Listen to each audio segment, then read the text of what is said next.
Welcome everyone to the showdown between the Vampire Counts, who shall be led by the Haggard Strigoi Vampire Lord. And today, guys, we face off against the Beastmen, who shall be led by Morker the Shadow Gave with his glorious dreadlocks. Now, as far as the build goes, it's very much going to be a centralized infantry build. So here on the ground, we do, of course, have a couple groups of the standard Graveguard, which have recently been buffed. Not super crazy buffs, but just micro buffs that have made them a little bit more viable. But against Beastmen, they usually do pretty well. They're able to deal with Gore Herds and Ungors and any of the low-tier Beastmen troops pretty effectively.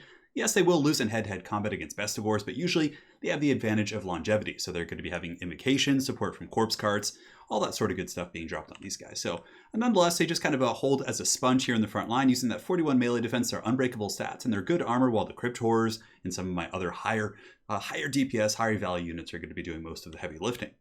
So in total, we have Graveguard here, we have the Sternsmen here on the far side, and each of them is also going to be backed up by a White King. So White Kings are actually really good for the cost. A stripped down White King without the Deadly Onslaught and Foe Seeker only costs 500, and then when you get this item called Scab Scraith, I think it's what it's called, it does have 3 charges. It's kind of like a winds or breath spell, I guess you could say, and it's pretty good against light armor. So just clearing out like Ungors and cheap stuff like that, not so good against armor, but I think it's really worth bringing in a lot of different matchups. So we have 2 of those bad boys. They're also each going to be flanked by a corpse cart. So one of them is going to be the Walmart Mobility Scooter corpse cart over here. So this one just basically has the baseline buffs. And this one over here does have the buffs plus the regeneration. So this one costs 500, this one costs 200, but it's so cheap and it has, 3,700 HP, right? So people often see this and think it's something important to kill. So they go after it with like a giant or minotaurs and you're like, okay, it's like the cost of like 2 zombies. So I definitely like mixing in a second cheap one just for a bit of a distraction. So on the flanks, we have a couple zombies. 2 zombos in total. In the back, we have a couple groups of skeleton spears just to help out against minotaurs. And I did have a little bit of gold left over, so I slapped some chevrons on these bad boys. But 21, 39, 24 with a bonus for large for this cost and 120 models, they're really good against some of the larger things Beastmen have. For example, if they just tar pit a giant or minotaurs or the butchers of Kalkengard, they can actually hold them in place and take a beating and also give some damage back with their bonus for large. In the back, 2 Crypt Horrors as well. The Strigoi Vampire Lord with his Pimp Claws ready to go. Very, very good character for sure. He has a free, basically, invocation on himself. He can heal himself, and he does also have the Claws of Morcane, and he can summon Crypt Ghouls, which I figured would be pretty good against, like, Minotaurs and some of these, like, lightly armored troops that the Beastmen do have. In the back, I do also have the Chill Guys. Chill Guys, I think, are a nice inclusion here because they cause terror. And the Beastmen do have some magic. Sometimes they will bring Buna. They, of course, have access to Deathcaster, so they can bring Buna and Spirit Leech and things like that. But I think that the Chill Guys here are pretty good because, firstly, they're going to be able to deal with most of the mobility from the Beastmen. And if the Beastmen don't try and contest the mobile game, which they usually don't against Vampire Counts, you can just use these to rear charge and cause terror because the rest of my build doesn't have any terror-causing units aside from those guys, so definitely very essential. 2 groups of Black Knights on the far side just to go after raiders and things like that and chase off routing units. That's pretty much it. So for the army of King of the Dead, he's got a couple Bestigors in the front. The Koroks Man Rippers, very much a Mino bust kind of Death Star. Butchers of Kalkengard, Minotaurs with great weapons, Morker the Shadow Gave, going to be summoning some spawn, and for his caster, it looks like he does have a wild caster. Yeah, so he's going to be buffing up his Death Star using the Mantle of Gorok, I think is what it's called, and a couple other things like that. So yeah, very much a Death Star. So let's get this show on the road, guys, and have some fun. So the first Vortex going in, or the Wind Spell or Breath Spell going in against my Graveguard did not do a whole lot of damage, so I was quite happy about that. Black Knights on the far side of the formation going to be looking for engagements, and the first battle is underway. So the Graveguard going to be slamming into these much better troops, Koroks Man Rippers, plus also this big giant. It's going to be a tough fight, but the Corpse Guard's coming in, going to be providing some nice little buffs there, but the Graveguard are holding relatively firm. So basically, knowing this is a lost cause, I'm going to be getting my Crypt Horrors and going after these Bestigors over here, and I believe I do have some Skeleton Spears also stacking against the Butchers.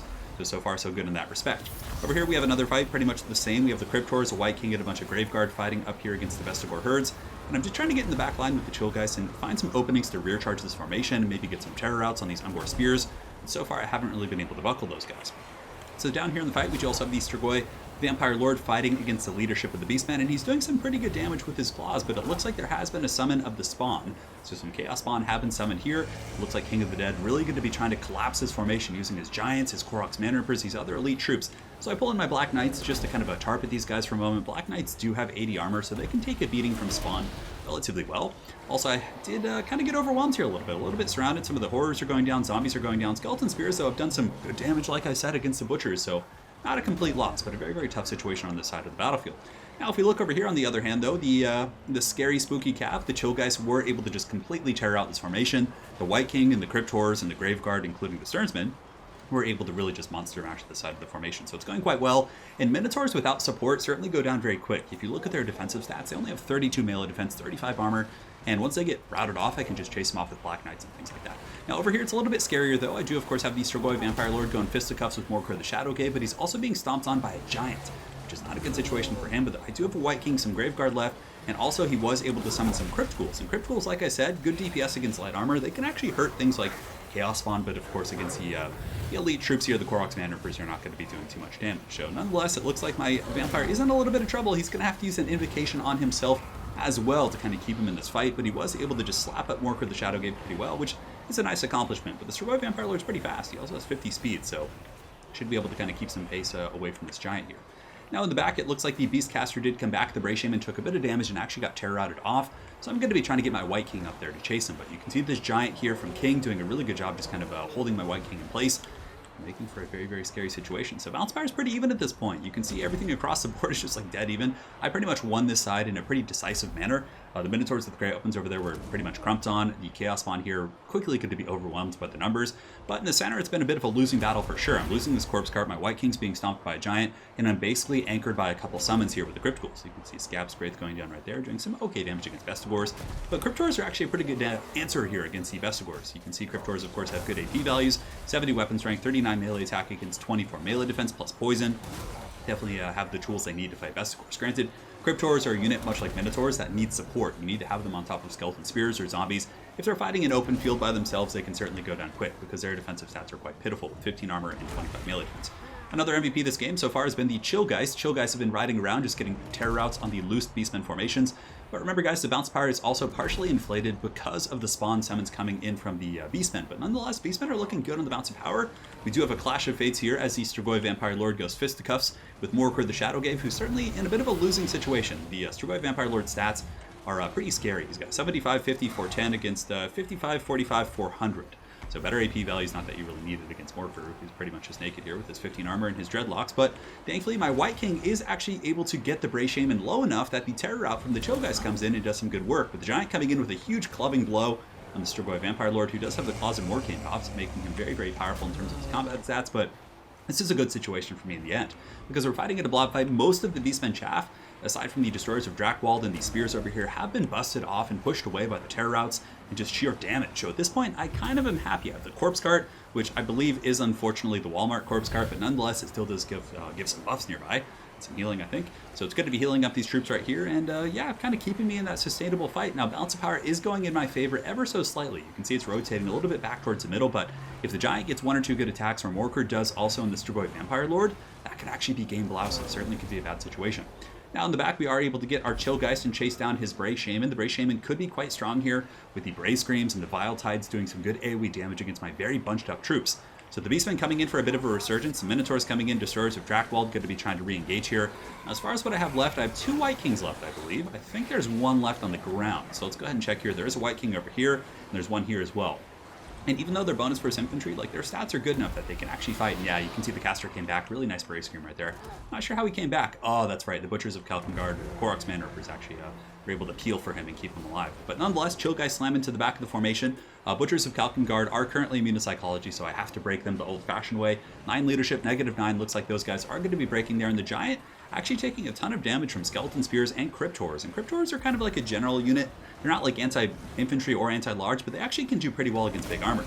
Now we have another duel over here, although it's a little bit unfair, but whoever said the vampires would be honorable. You can see we have the Strigoi Vampire Lord facing, well, I guess the Bloodjacket Vampire Lords kind of have their weird code of honor, right? But nonetheless, here you can see the Cryptors and company doing a nice 2v1 against Morkor here. And the White King with his bonus for his infantry certainly going to be making some very, very solid contact as the Giant does fall to the Cryptors, plus also the Spears. Now the last of the Beastmen are going to be coming in. You can see the Koroks Man Rippers plus the Bray Shaman looking to come in and rescue their liege, but it would appear he's going to be falling to the claws of Morkane, as the Strigoi Vampire Lord is able to mangle him and claw him and send him back to the Shadow Realm. So over here, the Cryptor is going to be surging back in and certainly doing a pretty good job. And I honestly like this build quite a bit. I think it can kind of catch people off guard in the sense that oftentimes Beastmen players are going to be expecting Mortis engines and a lot of big monsters. And you can kind of see that reflected in the build with the Giant pick, the Minotaurs with great weapons, things like that. They need assets that can chase down a Mortis engine. So by not bringing that and just bringing kind of a wider army with more quality in terms of infantry and monster support with Cryptors, it can, I think, catch people off guard, and I felt like it was a pretty strong build. Now, a couple things that you often also see from Beastmen players is like using a ton of Raiders. Raiders can really melt Cryptors pretty hard. They can melt Cryptors, they can melt Mortis Engines, pretty good against single entities like Vargulfs. So I was a little bit wary of that this game, but that's why you bring the Fellbats and the double Black Knights. That's a lot of pressure in the back line, especially if you also pressure the back line with the Chillgeists, because even if they're defending their back line with spears, like Ungor Spears, which is usually what you're going to see defending Ungor Raiders. You come in with the Chillgeist with some Black Knights and a little bit of back pressure from the other side, you'll basically get an instant terror out if you really time it correctly and you get the good angle. So then you can crack into the back line and do some good work. And as far as the front line goes, the Graveguard obviously will beat pretty much all Beastmen infantry except Vestigors. But again, you have the Cryptor support, you have the Corpse Cart support, plus double White Kings with their steady bonus versus infantry just kind of cracking on those Vestigors in the front line. So I felt like it was pretty good for sure. Granted, the game could have gone either way. There was a couple very tense moments where my Strigoi Vampire Lord got surrounded and was being beaten on by the giant, but thankfully, he was able to endure. His melee defense held, but had that gone differently, the game could have gone for King. It was a very, very close game and certainly was a very fun one. So guys, hopefully you enjoyed this Vampire Count versus Beastmen build, and on that note, we will see you guys on the other side. Got some fun videos coming up here in the new year, and thank you guys so much for sticking around. Take care.